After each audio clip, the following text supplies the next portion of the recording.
नमस्कार, मैं अंजना और आप देख रहे हैं टाइम्स ऑफ लेजेंड। आइए बढ़ते हैं आज की बड़ी खबर की ओर।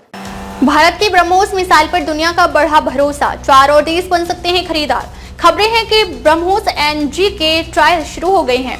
ये ट्रायल 2026 तक पूरे हो जाएंगे। एनजी वर्जन को सुखोई 30 MKI लड़ाकू विमान के साथ जोड़ा जाना है। इन्हें सुखोई के पंख पर लगाया जाएगा।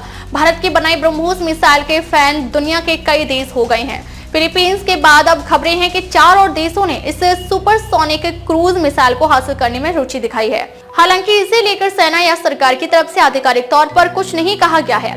भारत ने बीते साल में ही फिलीपींस को ब्रह्मोस की डिलीवरी करना शुरू किया है। सूत्रों के अनुसार भारत 4 और देशों को ब्रह्मोस बेचने की योजना बना रहा है। रिपोर्ट में सूत्रों के हवाले से बताया गया है कि इनमें संयुक्त अरब अमीरात, सऊदी अरब, मिस्र और वियतनाम शामिल हैं। इससे पहले भारत पहले ही यह मिसाइल फिलीपींस को बेच चुका है। वहीं इंडोनेशिया के डील पर चर्चाओं का दौर जारी है। संभावनाएं जताई जा रही हैं कि कुछ समय में इंडोनेशिया से एक प्रतिनिधि मंडल भारत आ सकता है। रिपोर्ट के अनुसार देश मुख्य रूप से ब्रह्मोस का लैंड वर्जन खरीदने में रुचि दिखा रहे हैं, जबकि फिलीपींस ने तट पर इस्तेमाल किए जाने वाले वेरिएंट की मांग की थी, जो एंटी शिप क्रूज मिसाइल बन सकता है।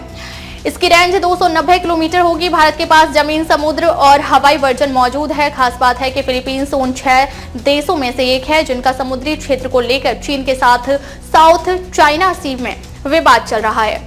अखबार से बातचीत में ब्रह्मोस के महानिदेशक JR जोशी ने जानकारी दी है कि ब्रह्मोस एनजी के ट्रायल शुरू हो गए हैं। ये ट्रायल 2026 तक पूरे हो जाएंगे। एनजी वर्जन को सुखोई 30 MKI लड़ाकू विमान के साथ जोड़ा जाना है। इन्हें सुखोई के पंख पर लगाया जाएगा। एरो इंडिया 2025 के दौरान रक्षा मंत्री राजनाथ सिंह ने कहा कि देश बदलाव के क्रांतिकारी दौर से गुजर रहा है।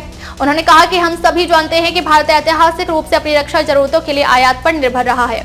अगर मैं एक दशक पहले की बात करूं तो हमारे देश में 65 से 70% रक्षा उपकरण आयात किए जाते हैं। उन्होंने कहा, यदि हम आज की स्थिति को देखें तो आप इसे समाधान या चमत्कार कह सकते हैं, लेकिन आज देश में लगभग उतनी ही प्रतिशत रक्षा उपकरणों का निर्माण हो रहा है। सिंह ने कहा, आज हम ऐसे मोड़ पर खड़े हैं जहां लड़ाकू विमान, मिसाइल प्रणाली, नौसैनिक पोत या ऐसे अनेक उपकरण और प्लेटफॉर्म न सिर्फ हमारी सीमाओं की रक्षा कर रहे हैं, बल्कि पूरी दुनिया के लिए आकर्षण का केंद्र भी बन रहे हैं।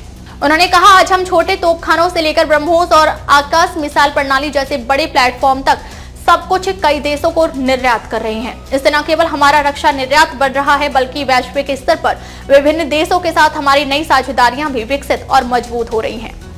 अब तक लिए बस इतना ही। फिर मिलते हैं एक ऐसी ही बड़ी खबर के साथ। तब तक के लिए नमस्कार और देखते रहिए टाइम्स ऑफ लेजेंड।